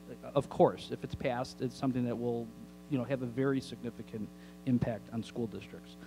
This is where I go back to the question of, you know, can we spare school districts across the state from any of the consequences of the budget that the governor is going to have to propose and try to get enacted? No, I can't make that promise. I can't make the promise that District 205 is not going to have any adverse impact of the budget that's proposed. What I can tell you is that based on the early indications that school districts, compared to everybody else that gets monies from the state government, are faring pretty well compared to a lot of other people out there right now. So would it have an impact? Yes. You know, is it something that I would support if the governor is pushing for it? Yes. You know, is it going to help a lot of people in our community and across our state who are having a really hard time keeping up with property taxes and who are already having a hard time making the payments that they've been required to make over the last couple decades? It's going to have an amazing impact in helping them and keeping the cost of government down, so I do support it. Great, thank you. Anyone else with a question?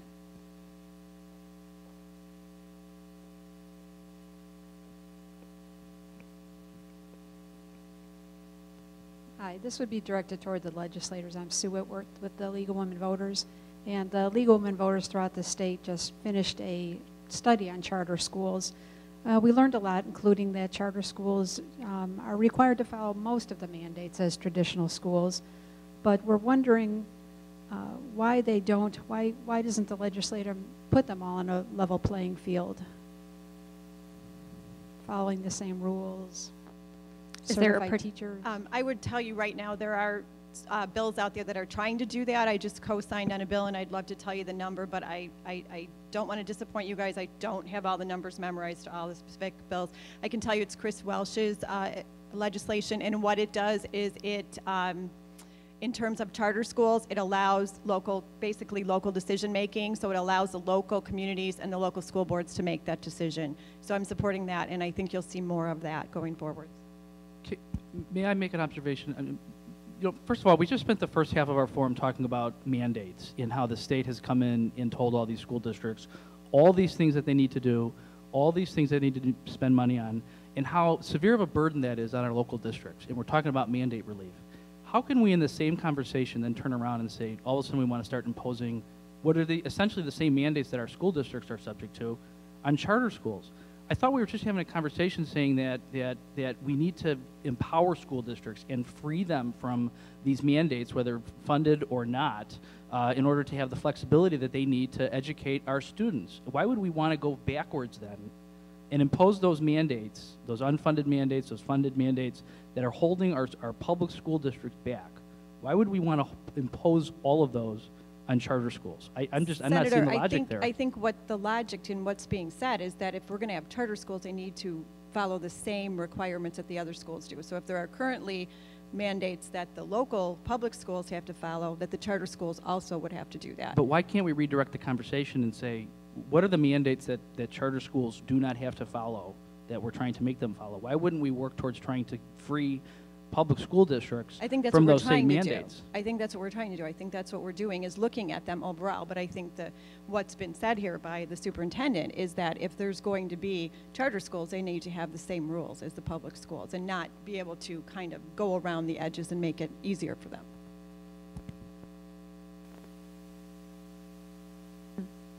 My comment would be, again, that the local school board should be in control of that.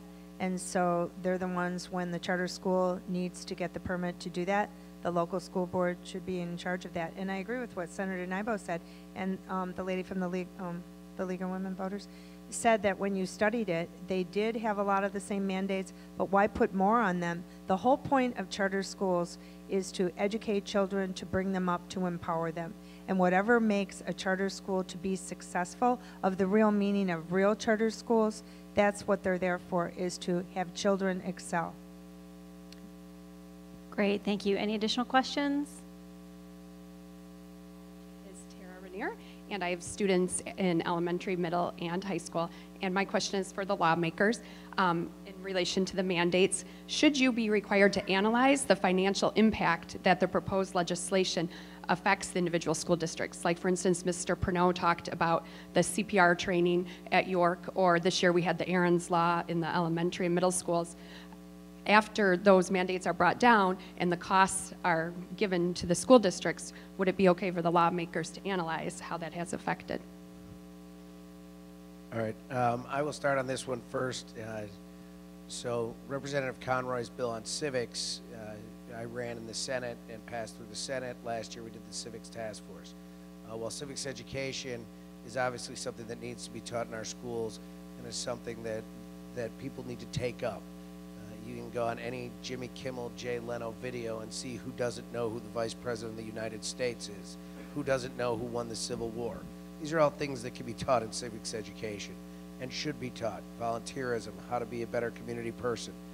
At the same time, Deb and I also made the comments during all of the open forums that there needs to be funding for this, that we will not make it this mandatory thing that comes down through the schools. Everything that should come forward from the legislature should have a funding mechanism and should have a way that it's being done and drawn up. And that is just going forward. Now, every year you'll see cost-effective analysis that say that they want to do that. You'll see bills that say you can't do a mandate without the funding, yet sometimes they seem to still sneak through. So while should we? Yes, we should. Will it happen? I'm really hoping it will. But as you see, I'm really hoping it will. My head's also shaking that I don't know if it'll stop. But I can tell you that all of us up here, we want to keep our schools at the highest level possible. We want to keep our districts whole. And we'll do everything we can to stop that from occurring. Thank you. Additional questions from the audience?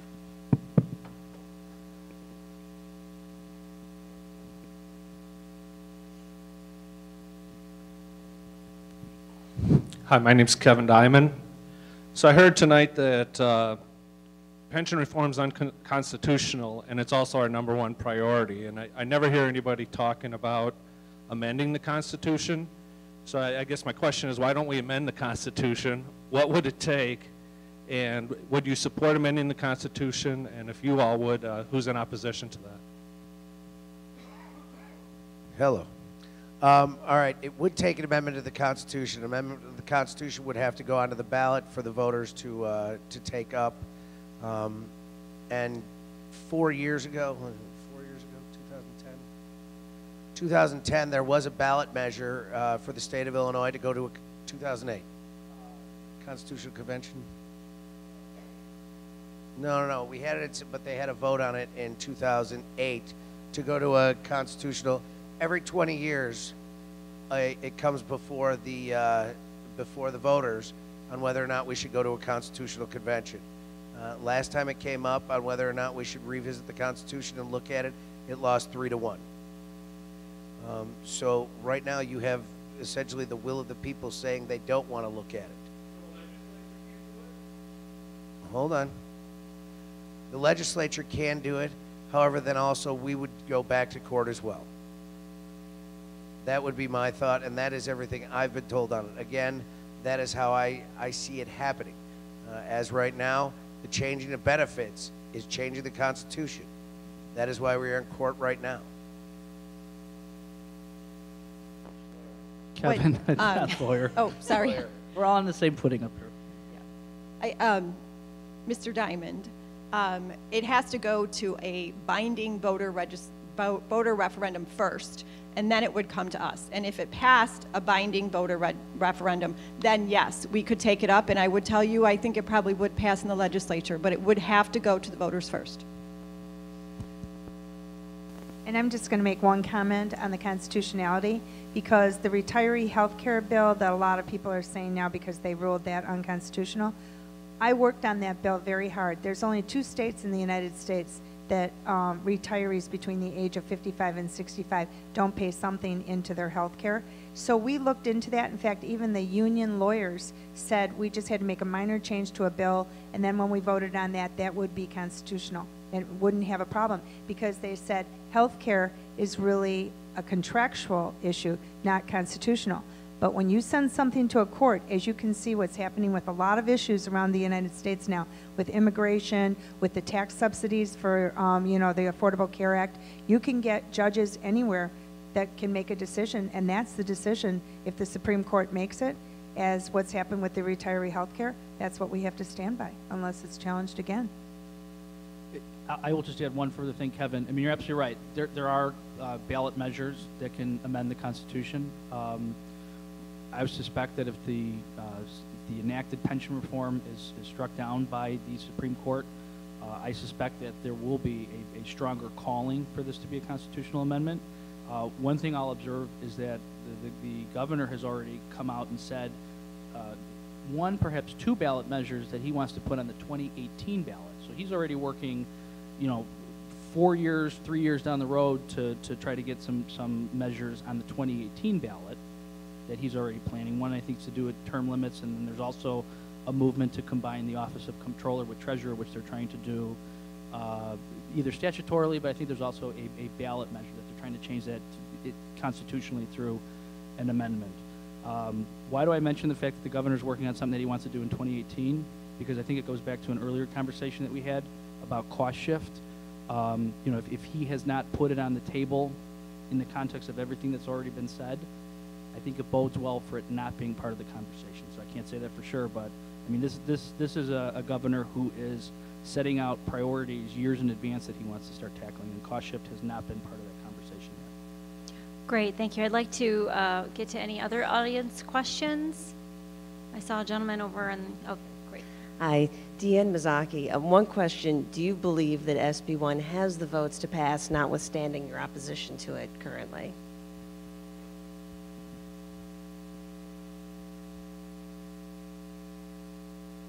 Yes.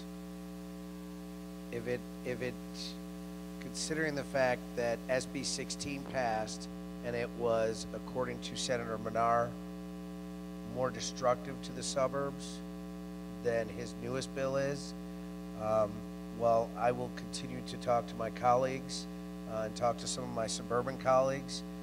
I don't see only one member of the, well, 2. Chris came on board, but Senator Dillard was a no vote. I would imagine Chris, as long as it negatively impacts DuPage County, will remain a no vote. But everybody else in that legislature, except for one vote out in the East Moline area, has changed. And the vote that was out of that East Moline area was a no vote as well. And his Republican counterpart who took over will be a no vote. So from the Senate side, nothing's changed as far as the yeses and the nos from SB 16, which was last session, to SB 1 this session. Well, I know I will continue to work on it, and I think I had pulled at least one vote. It was at 32.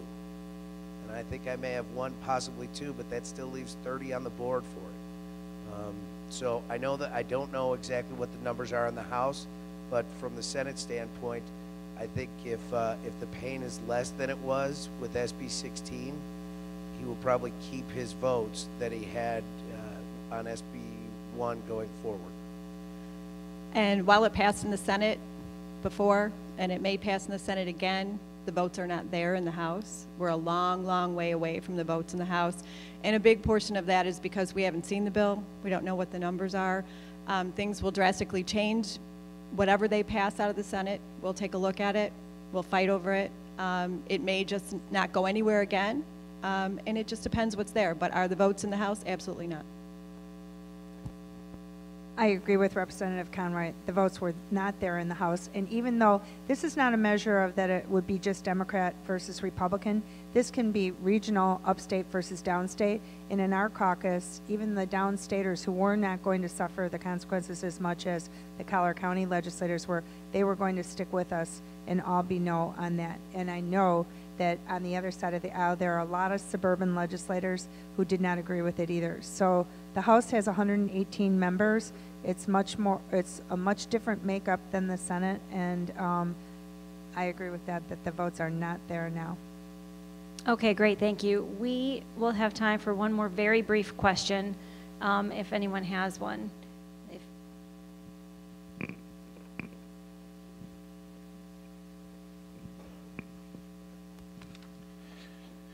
Hi, my name's Dave Terrell, and my kids came up through 205, and they're doing well now. My question is related to what Chris Blum said earlier. He said he, as a board member, needs good, solid, steady funding for his school district funding, and that the real estate tax is one thing that gives that to the district. But what I'm hearing also is that that's not working across the whole state, and that when changes have to happen or when we're tight for money, we can't support that through the state, getting more money out of the real estate tax. So I'm wondering what could be done in the state of Illinois to change that, or are there other states that have a better formula that doesn't rely totally on real estate tax? And I'd especially like to hear from Dr. Pernod, because he's had experience in other states. Yeah. You're off the There's a big hook. sigh of relief up here if you didn't hear. I think the whole funding of school district is problematic, and I think part of the issue is Chris is right. It does give you stability if you're relying on local property taxes. The other thing it does, it allows you to be accountable to your taxpayers, because if you're not spending the dollars correctly, there's always the chance that if you ever go back for a referendum, they're going to turn you down and ask you to reform. Where, in my experience, when you start relying on sales tax, it's too volatile, and you can have major shifts from year to year in funding, and you don't control that. I think we're lucky in Elmhurst to keep in mind that we're 90% property tax. That's not true of other districts in the state of Illinois, and that's where I think we have to be empathetic in that formula, because they don't generate enough property tax.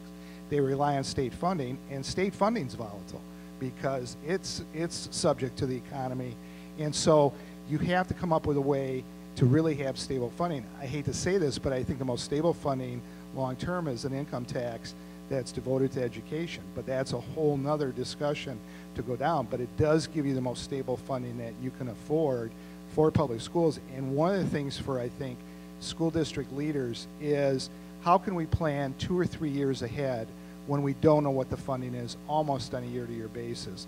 And as less volatile as we are, in other districts that's a very volatile proposition, and you can't do long-range planning, and that really kills you when you're trying to improve the school system. So. Great, thank you. So we are out of time for the evening, and in closing, I just have a few comments. Those who know me have heard me say this many, many times. Democracy is not a spectator sport. It requires informed and active citizens who understand and know how to voice their interests, know how to act collectively, and hold public officials accountable. Tonight, the PTA Council has brought together for you those who govern, manage, and advocate for our students and our community.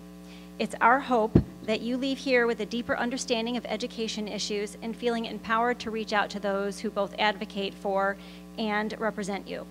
Tonight has been the start of a new conversation, and we're asking that you pick up the ball to continue that conversation. We're asking you to be active participants in our democracy. We've provided legislative resource page to assist you. It's on the back of the program that you received upon entering. And also, please be sure to take a copy of the League of Women Voters brochure, as it has a lot of great information in terms of reaching out to your legislators.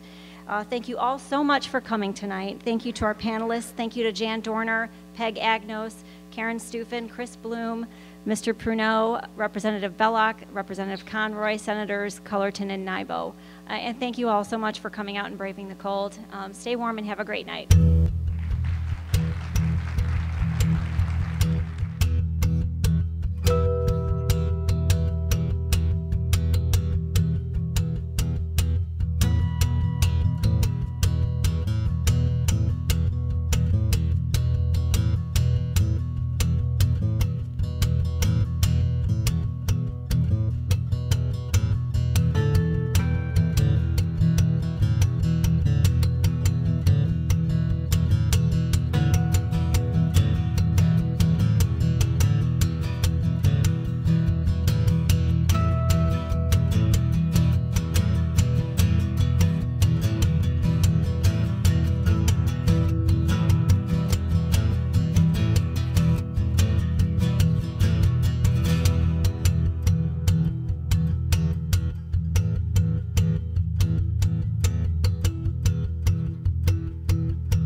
There are several thousand collisions involving trains each year, which result in over 1,000 injuries and several hundred deaths. A majority of these deaths occur when someone is struck by a train while trespassing on railroad property. Remember, railroad property is private property. Trespassing along railroad property is not only against the law, it's very dangerous. Avoid taking shortcuts. The only safe place to cross railroad tracks is at a designated crossing. Don't get caught dead on the tracks. Stay off, stay away, stay alive.